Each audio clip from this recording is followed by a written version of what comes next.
ধর্ম যখন বিজ্ঞানকে বলে রাস্তা ছাড়ো, বিজ্ঞান কি রাস্তা ছেড়ে দেয়? পোপের ভয়ে দেশান্তরী হয়েছিলেন লিওনার্দো দা ভিঞ্চি।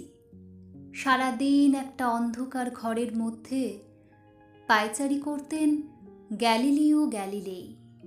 তাকে পাহারা দেওয়ার জন্য বসে থাকত একজন ধর্মের পেয়াদা, যার চোখের পাতা বাতাসেও নড়ত না। বিজ্ঞান কি তখন থেমেছিল?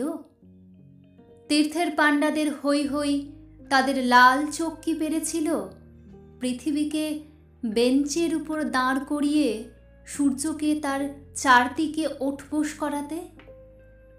ধর্ম যতদিন দুঃখী মানুষকে বেঁচে থাকার সাহস দেয়, ততদিন রাস্তা নিয়ে কারোর সঙ্গে তার ঝগড়া থাকে না।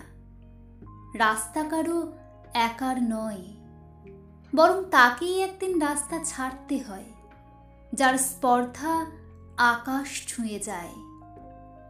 বিজ্ঞান যখন প্রেমের গান ভুলে ভাড়াটে জল্লাদের পোশাক গায়ে চাপায়, আর রাজনীতির বাদশারা পয়সা দিয়ে তার ইজ্জত কিনে নেয়, আর তার গলা থেকেও ধর্মের ষাঁড়েদের মতোই কর্কর আদেশ শোনা যায়, রাস্তা ছাড়ো, নইলে পৃথিবীর কালো সাদা হলুদ মানুষের গান, তাদের স্বপ্ন এক মুহূর্তে সেই চিৎকার শুনে থমকে তাকায়।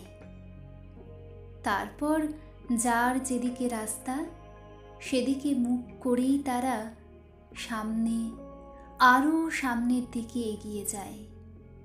কেউ কারোকে রাস্তা ছেড়ে দেয় না। যতদিন এই পৃথিবীতে গান থাকে, গানের মানুষ থাকে, স্বপ্ন থাকে। ধন্যবাদ।